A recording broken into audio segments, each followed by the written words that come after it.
नारद जी महाराज ने आकर के भगवान से कहा कि ठाकुर जी अब आप ब्रज में ही लीला करते रहेंगे कि आगे की द्वारिका लीला, मथुरा लीला, ये सब कैसे होंगी?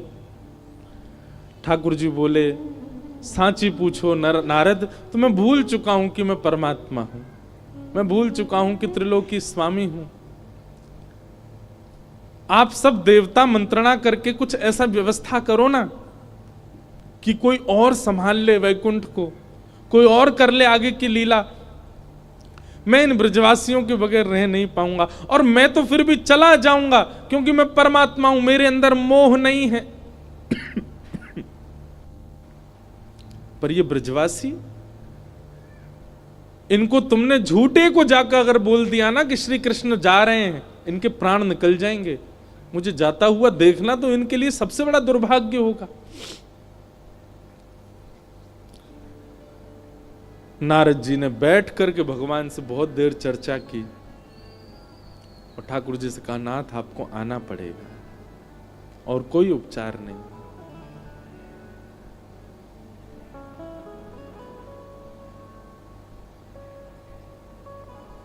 अक्रूर जी महाराज वृंदावन आए और वृंदावन आकर के नंद बाबा यशोदा मैया से कही, कंस ने एक धनुर्यज्ञ किया है और उस धनुर्यज्ञ में आपके दोनों पुत्रों को आमंत्रित किया है।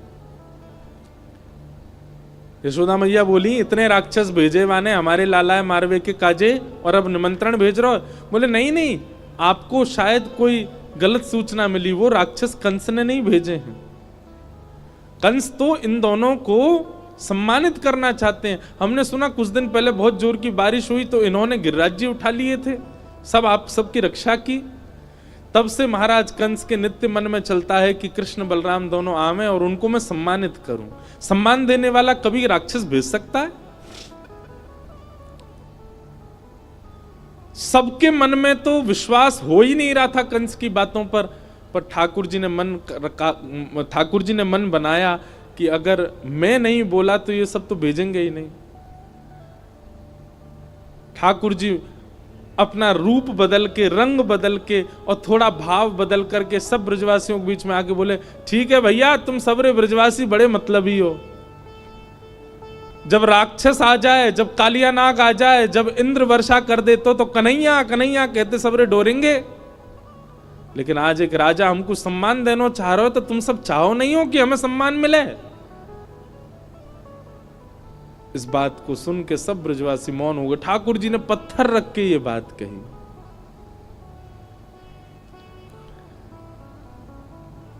अक्रूर जी महाराज ले जाने के लिए आए हैं श्री ठाकुर जी को।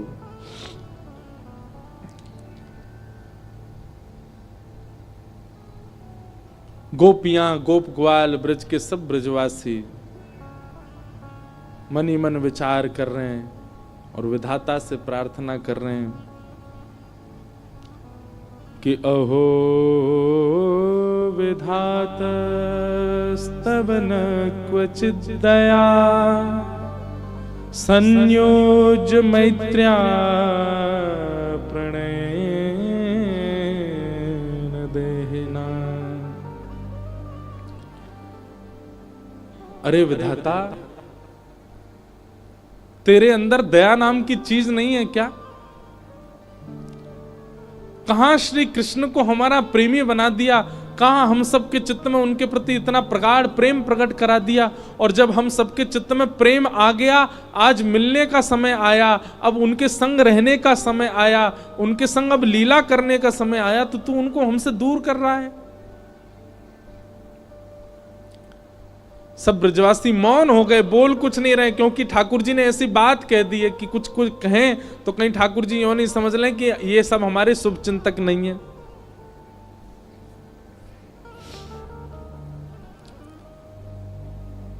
सब ब्रजवासी आज अपने घर नहीं गए, नंद भवन के द्वार पर बैठे हैं और पूरी रात सब सूर्य नारायण से प्रार्थना कर रहे हैं, हे सूर्य नारायण, आप कल उदित मत होना, क्योंकि आपके उदित होते ही लाला हमें छोड़ के चलो जाएगा। रात में यशोदा मैया श्री ठाकुर जी को अंग से लगा करके सो रही है, लिपट के सोते हैं मैया से। मैया को तो थोड़ी घबराहट हो रही है कि मेरो लाला 2 दिन के काजे मथुरा जा रहा है, पर ठाकुर जी के हृदय में तो इतनी वेदना है, इतनी वेदना है। बार बार मैया के वक्ष में अपना मुख रख देते हैं और बार बार मैया के तन की सुगंधी को ठाकुर जी भीतर लेते हैं, रोने लग जाते हैं, नेत्रों से अत्यंत आंसू गिरते हैं कि अब ये सुगंधी मुझे कभी नहीं आएगी, अब मुझको नींद कैसे आवेगी मैया से लिपटे बगैर। मैं कैसे बताऊं मैया को कि मैं छल कर रहा हूं इनके संग, अब मैं चलो जाऊंगा। मैया के एक एक अंग का स्पर्श ठाकुर जी अपनी स्मृति में ले रहे हैं। मैया के हाथ कैसे हैं, मैया को वक्ष कैसे हो, मैया को मुख कैसे हो, मैया को पेट कैसे हो, मैया के चरण कैसे, ताकि जब जब याद आवेगी मथुरा जावे के बाद तब तब अपने हाथन को स्पर्श करके स्मरण कर ले करूंगा।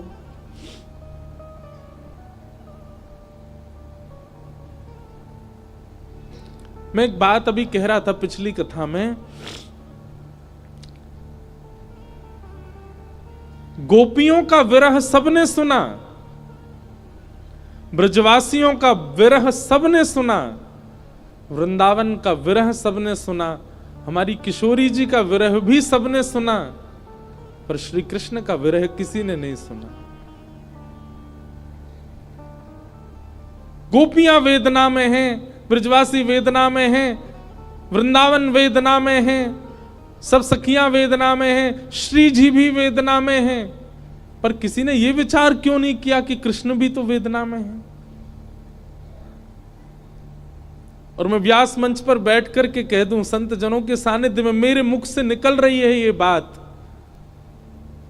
ब्रजवासी, ब्रज गोपिकाएं, वृंदावन आदि आदि जितने भी विरह हैं, इन सब का विरह एक पडले में रख दो और श्री कृष्ण का ब्रज के प्रति विरह एक पडला में रख दो, कृष्ण का विरह भारी है। पर क्योंकि वे पुरुष हैं इसलिए उनका विरह छुपा हुआ है।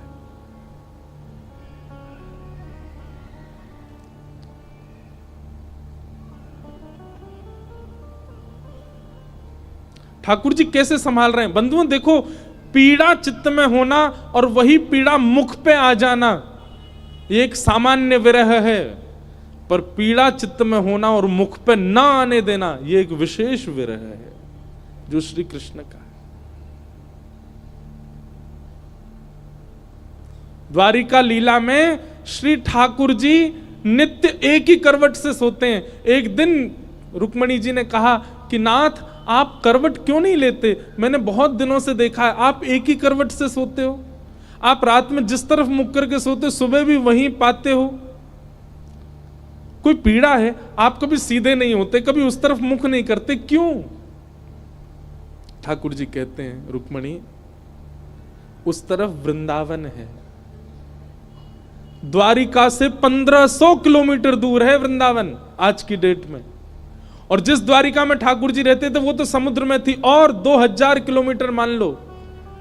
ठाकुर जी उस दिशा में चलते नहीं है, उस दिशा की ओर खड़े नहीं होते ज्यादा देर तक जिस दिशा में वृंदावन है। कितना विरह,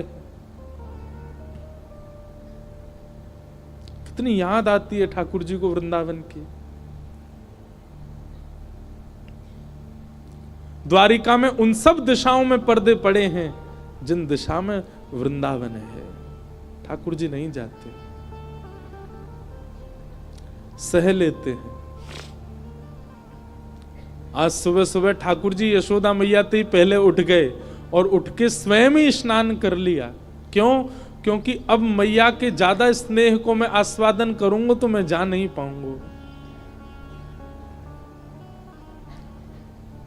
मैया उठी, आज आश्चर्यचकित है गई, बोले लाला तू नहा लियो? ठाकुर जी बोले हाँ मैया। तेने अपने आप श्रृंगार कियो? अपनो श्रृंगार नहीं किया, ठाकुर जी ने केवल एक तिलक धारण किया है, एक माला पहनी है बस, और आज ज्यादा विशिष्ट श्रृंगार में नहीं है। बोले मैया मैं जल्दी जल्दी मथुरा जाऊंगा तो फिर जल्दी जल्दी आऊंगा ना, या हमारे मोह लगी, तू तो सो रही है तो सोंदा हूं मैं, जल्दी नहा लियो मैया।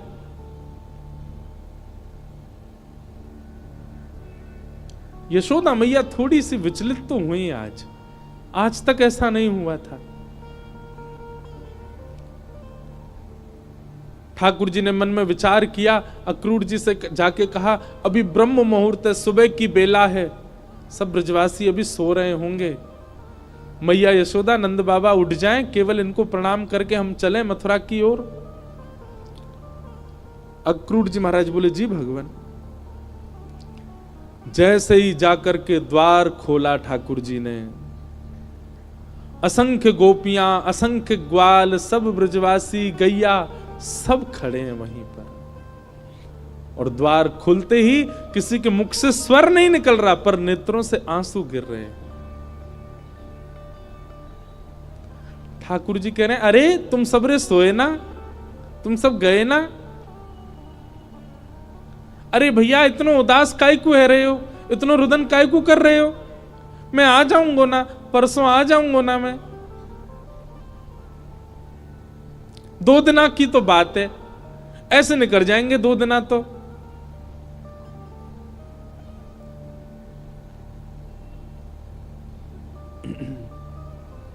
देखे बिन कान्हा जब मन नाही माना, इन आंखों से आज हमने ब्रह्म पहचाना। कृष्ण चरण कमलों में मन को लगाना, इन गोपियों का ताना ये उल्हाना, दर्शन का बहाना है। गोपियां बहाने बना बना करके आती हैं। घर में मक्खन धरोए फिर भी जबरदस्ती मक्खन लेवे जामे कि या बहाने कन्हैया दिख जाएगो।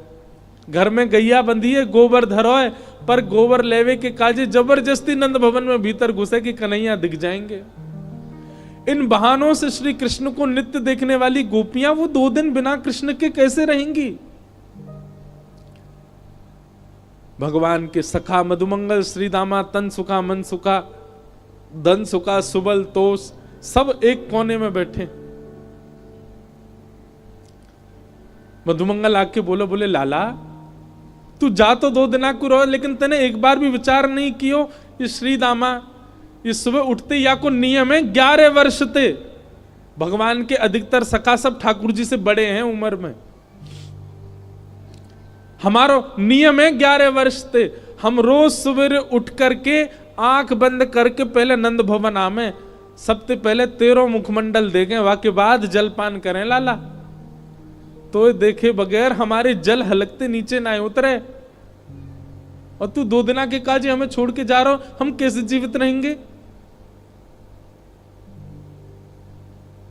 ठाकुर जी स्तब्ध हो रहे हैं, मौन हो रहे हैं। कहां समझाएं, अब शब्द नहीं है ठाकुर जी के पास। भगवान किशोरी जी के पास गए, चरणों में प्रणाम किया। राधे राधे,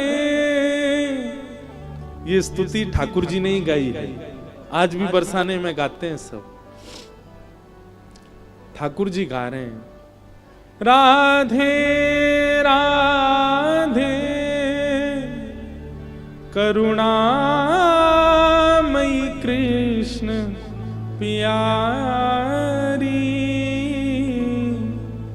मेरी सुधली जो श्री वृषभानु दुलारी, मेरी सुधली जो श्री वृषभानु दुलारी। हे श्यामा जी, आप तो सब जाने, इस विश्व के कल्याण के लिए, उद्धार के लिए मेरो ब्रज से जानो कितनो जरूरी है। आप तो सब जाने श्यामा जी, मुझ को आज्ञा दो। हे मनोहारिणी रासेश्वरी रस रूपा, हे रासेश्वरी रस रूपा, ब्रज विलासिनी ब्रज भामिनी ब्रज की भूपा, ओ ब्रज विलासिनी ब्रज बासन ब्रज की भूपा, ललितादिक सहचरी सर्वज्ञ स्वरूपा, ललितादिक सहचरी सर्वज्ञ स्वरूपा,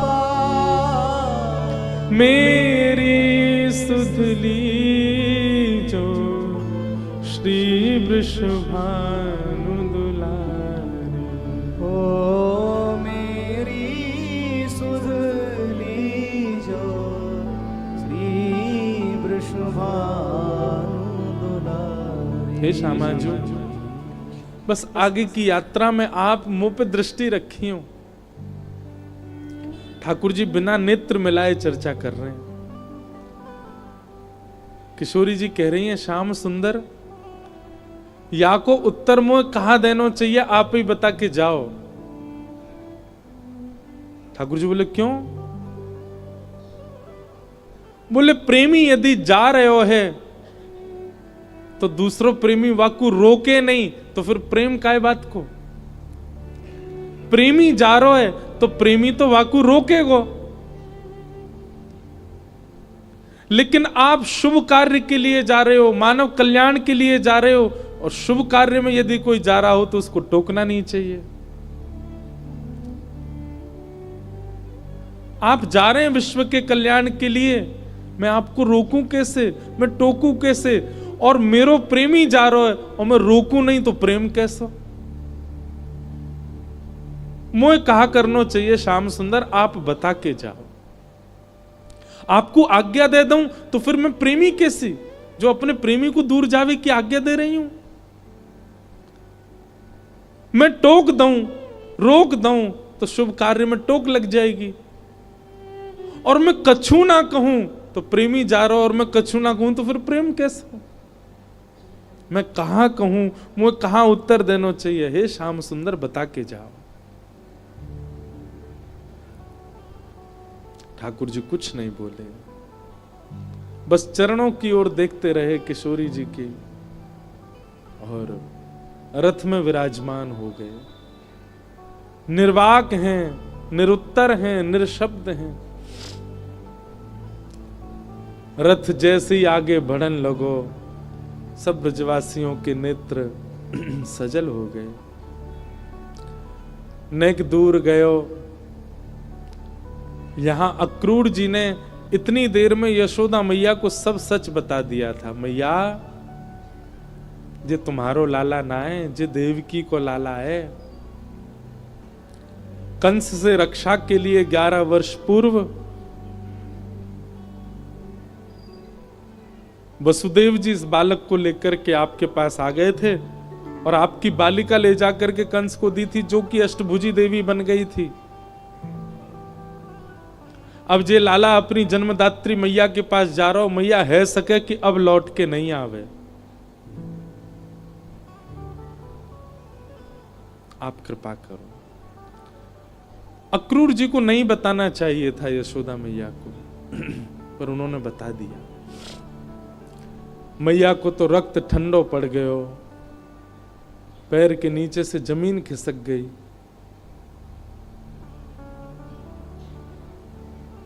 ठाकुर जी रथ में बैठ करके जैसे ही जाने लगे, थोड़ी देर बाद जब रथ के चाबुक की आवाज आई, रथ के पहियान की आवाज आई, तब मैया को होश आयो और निकल के भागी अपने भवन से। कान्हा रुक जा, अरे लाला रुक जा, कन्हैया नेक डट जा। मैया की आवाज सुनकर के श्री ठाकुर जी चलते रथ से कूद पड़े, दौड़ करके आए, मैया के अंग से लिपट गए। मैया तू काय को रो रही है? मैं आ रहा हूं ना, परसों आ जाऊंगा। मैया तू रोवे मत, ऐसे करेगी तो मैं किस जाऊंगा? लाला, मैया सर्वांगीण अंग का स्पर्श करती जा रही है ठाकुर जी के, और कह रही है लाला मोय जो पता ही तू गोपीन ते झूठ बोले, तू गालन ते झूठ बोले, सबन ते झूठ बोल ले, लेकिन आज तू मोते झूठ बोल रहा है। मुझको सब पता चल गई लाला, तू मेरो लाला ना है, तू तो देवकी को लाला है। कंस से रक्षा के काजे अक्रूर जी महाराज तो मेरे पास छोड़ गए, वसुदेव जी महाराज तो मेरे पास छोड़ गए। 11 वर्ष 56 दिना तक मैंने तेरो पालन पोषण कियो, मक्खन खावे के काजे तो को छड़ी दिखाई, उखल में बांध दियो, कभी तेरे पीछे छड़ी लेकर के भागी, कभी तेरो कान मरोड़ दियो, कभी तेरो हाथ जोड़ते पकड़ लियो लाला, ऐसो कोमल सो मेरो लाला। आज मुझको ग्लानी है रही, मैंने क्यों कियो ये सब? नाय मैया, तू मेरी मैया है, तू सब कर सके, तो कुछ सबरो अधिकार है, तू अबई मोको मार ले मैया, तो कुछ सब अधिकार है मैया, मैं तेरो ही तो हूं। लाला तेने बहुत प्रेम दियो मोको, तेने बहुत स्नेह दियो मोको, पर मैं इतनी निष्ठुर नहीं हूं कि एक मैया के प्रेमास्पद को हमेशा के लिए अपने पास रख लूंगी। मैं भी तो मां हूं, मैं भी तो समझूं कि बालक के बिछुड़वे को कष्ट कहा हुआ, आज समझ रही हूं।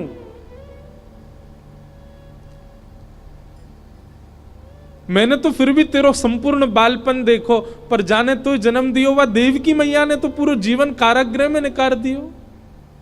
और आज भी अगर मैं तो को रोक लूंगी लाला, तो मैं देवकी के संग बहुत बड़ा अत्याचार करूंगी।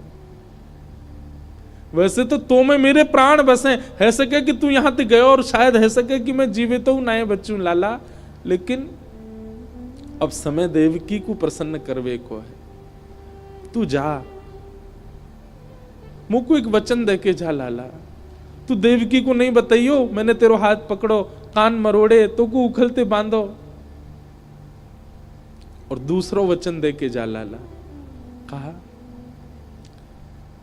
तो कुछ जब भी खबर पड़े कि यशोदा मरणासन अवस्था में है, वह समय आ जाइयो मेरे पास, तो को निहार लूंगी, तो को देख लूंगी लाला, तो चैन ते प्राण चले जाएंगे मेरे।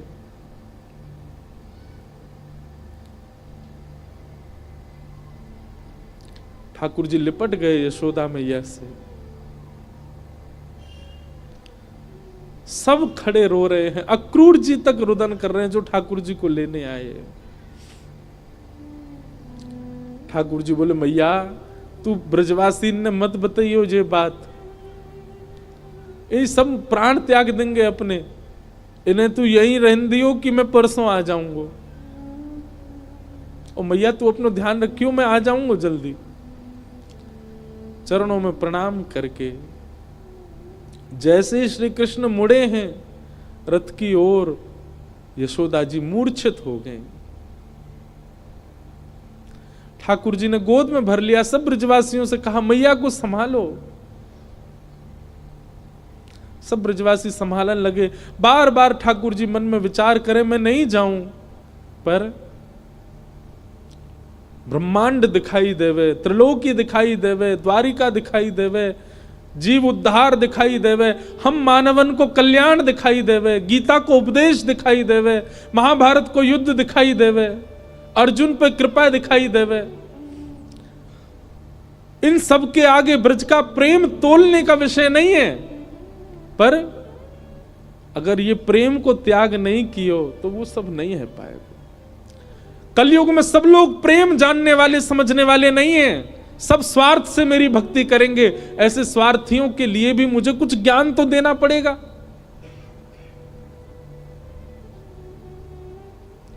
बंधु हमारे ब्रज के ब्रजवासी पता है क्या कहते हैं?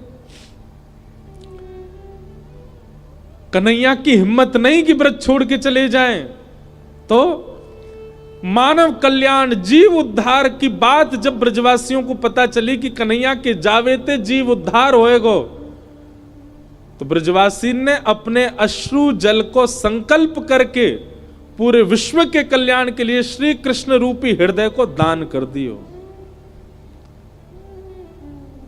जैसे दान किया जाए अपनी बहुमूल्य वस्तु को, ऐसी ब्रजवासी ने अपने अश्रु जल को हाथ में लेकर के पूरे विश्व के कल्याण के लिए कि जाओ पूरा विश्व अपना कल्याण कर लो, इनकी वाणी सुन के, इनकी लीला सुन के, इनके वचन सुन करके सब लोग तृप्त है जाओ, वैकुंठ और स्वर्ग के गामी बन जाओ।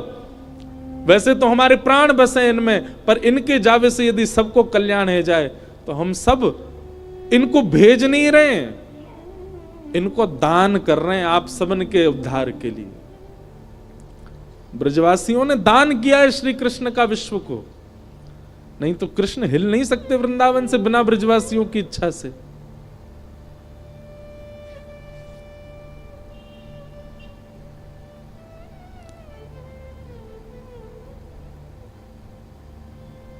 सब देख रहे हैं रथ की ओर। मधुमंगल श्रीदामा चर्चा कर रहे हैं, बोले सुन देखियो लाला अभी आवेगो वापस, वो हमारे बिना रह ही ना पावेगो। इतनो स्नेह इतनो प्रेम जो वाकू दे दियो, जा ही ना पावेगो।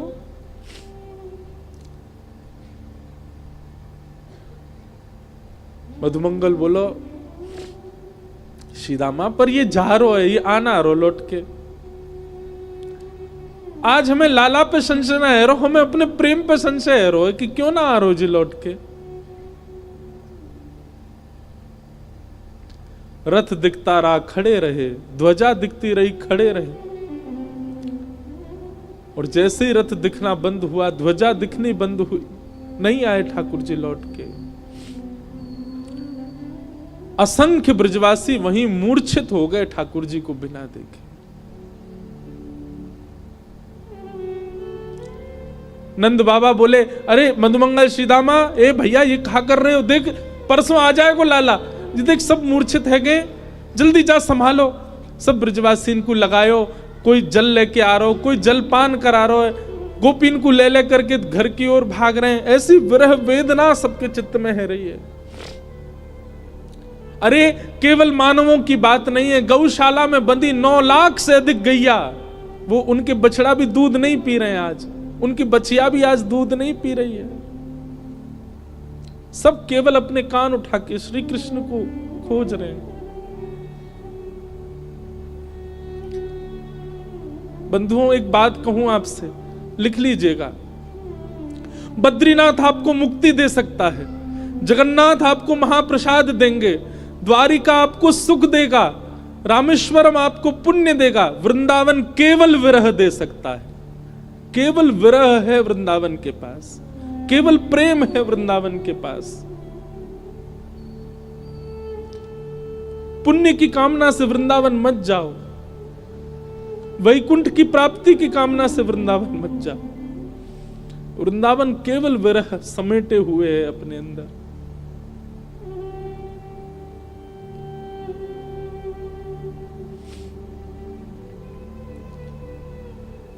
हमारे ब्रज में कहते हैं, वृंदावनम परित्यज्य पादमेकम न गच्छति। श्री ठाकुर जी वृंदावन छोड़ के एक पग भी बाहर नहीं रखते।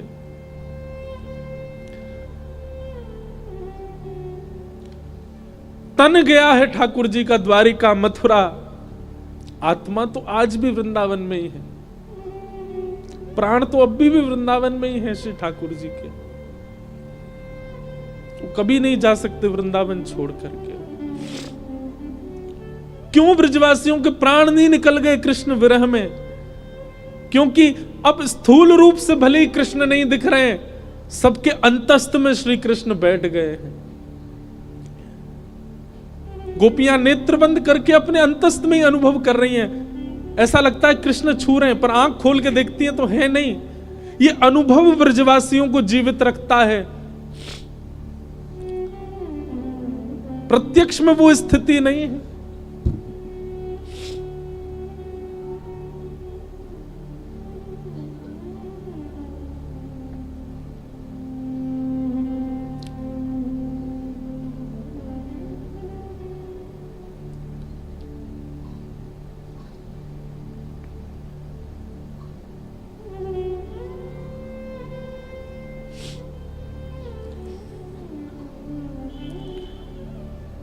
ठाकुर जी मथुरा पहुंचे।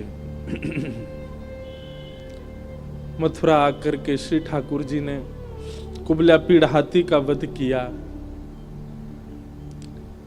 अब ठाकुर जी की लीला में आपको ऐश्वर्य ज्यादा दिखेगा, क्योंकि प्रेमी श्री कृष्ण तो वृंदावन ही रह गए।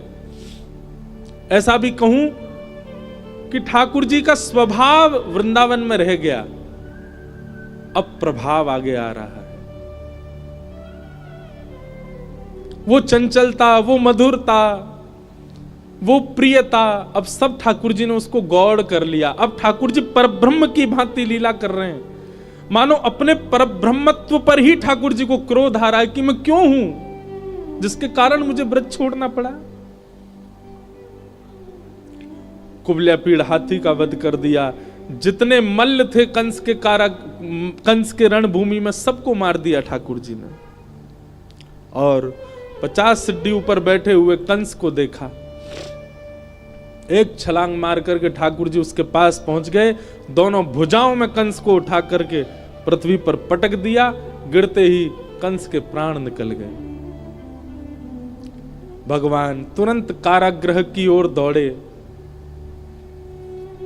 बंधु, एक बात कहूं, ठाकुर जी का एक खेल है, विरह और संयोग, संयोग और वियोग। जिस किसी को भी संयोग का अनुभव हो रहा है, तैयार रहना, वियोग आएगा जीवन में, क्योंकि ये खेल है श्री कृष्ण का। वो ऐसे ही करते हैं, जिसको संयोग देते हैं उसको वियोग देते ही हैं। और जो कोई भी रुदन कर रहा है, जिसके भी चित्त में वियोग, जिसके भी जीवन में वियोग है, परेशान मत होना, एक दिन संयोग होगा। 11 वर्ष 56 दिन पहले छोटी से एक दिना के ठाकुर जी मैया को छोड़ के चले गए, उनको वियोग दे दिया। कहां तो इतना बड़ा संयोग दिया कि उनके गर्भ से प्रकट हुए, और गर्भ से प्रकट होते इतना बड़ा वियोग दे दिया कि मैया रोती विलखती छोड़ गए। 11 वर्ष 56 दिन तक मैं किसका पक्ष लूं, यशोदा जी का या देवकी का? देवकी मैया रोज कारागृह में खिड़की पे खड़ी हो जाती है, ऊपर साधन नहीं है तो जबरदस्ती घड़े पे घड़ा रख के या कोई ऐसी व्यवस्था करके खिड़की के ऊपर खड़ी हो जाती है, और वहां से वृंदावन से आने वाले लोगों को बुलाती है। बोले सुनो, कहां ते आ रहे हो? बोले हम तो वृंदावन ते आ रहे हैं। अच्छा, तुमने वृंदावन में कुछ देखो?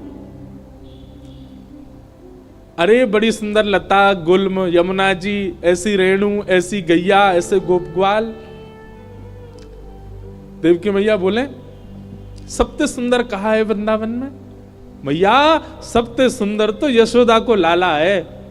अरे मैया कैसो चले, कैसी बात बनावे, कैसे नैन मटकावे, वाक्य अंदर तो ऐसी सुगंधी आवे। अरे हम तो सांची पूछो, हम तो भैया देखवे जामे। द्वार वहीं खिड़की पे खड़ी खड़ी देवकी रुदन करती है, मैं कब देखूंगी अपने लाला को? काश इन्होंने यशोदा की लाला की जगह एक बार कह दिया हो तो देवकी को लाला। उनका विरह कम नहीं है। 11 वर्ष 56 दिन कहां ब्रजमंडल में इतना आनंद, इतना सुख, इतने उत्साह। कई लोग मुझे बोलते हैं ठाकुर जी क्यों, कितना बुरा किया ठाकुर जी ने ब्रजवासियों के साथ। ठाकुर जी को देवकी का विरह दिखाई दे रहा है। जहां लाखों नर नारी आनंद कर रहे थे, वहीं एक कारागृह में बैठकर के सिसक सिसक के रो रही है देवकी। पता चला जब देवकी को कि मेरे लाला ने गिरिराज जी उठाए हैं, 7 दिन तक अन्न जल नहीं पाया, केवल जल पी करके व्रत कर रही है कि मेरे लाला स्वस्थ रहे, मेरे लाला को कोई पीड़ा नहीं हो। जैसी पता चलती कोई राक्षस वृंदावन चलो गयो है, देवकी मैया उसी समय तप में बैठ जाती। हे विधाता, आप जैसे कहेंगे वैसे जीवन जीऊंगी, पूरी युवावस्था मैंने जेल में निकाल दी, बस मेरे लाला को स्वस्थ रखी हूं, प्रसन्न रखी। आज 11 वर्ष 56 दिन बाद उस कारागृह में चंदन की सुगंधी आ रही है। उस कारागृह की ओर एक प्रकाश आ रहा है।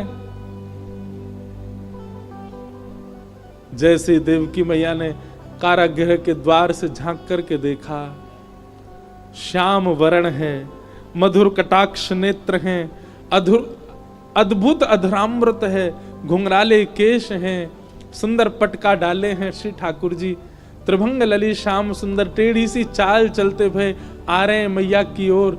जैसे ही मैया ने देखा, देखते ही मैया तो न्योछावर हो गई लाला पे। मेरो कन्हैया आ गयो, मेरो लाला आ गयो।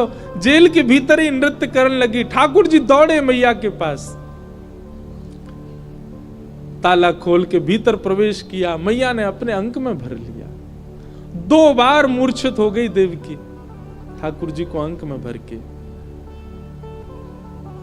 ठाकुर जी ने बहुत स्नेह किया। मैया ने लाला को हाथ पकड़ लियो और पकड़ करके बोली, लाला अब तू नहीं जाएगो मुझे छोड़ के, कहीं नहीं जाएगो, कभी नहीं जाएगो, वचन दे मुझको, नहीं तो प्राण त्याग दूंगी। ठाकुर जी के चित्त में यशोदा का भी स्मरण होता है। देवकी मैया, मैया मैं तो वचन दे रहा हूं, अब नहीं जाऊंगा, अब तेरे पास आ गया, तेरे पास ही रहूंगा मैं। श्री कृष्ण का विरह कौन सुनाता है?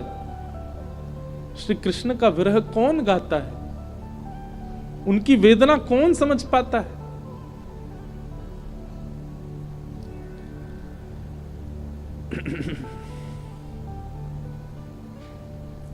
ठाकुर जी ने अपने नाना उग्रसेन को मथुरा का राजा बनाया और माता पिता से आज्ञा मान करके बोले, पिताजी अब मैं अध्ययन की इच्छा है मेरे चित्त में, आपकी आज्ञा हो तो मैं पढ़ने जाऊं। वसुदेव देवकी की आज्ञा से श्री ठाकुर जी सांदीपनी गुरुकुल अवंतिका उज्जैन पढ़ने के लिए गए और वहां सांदीपनी उपाध्याय के यहाँ श्री ठाकुर जी ने संपूर्ण शिक्षा ग्रहण की।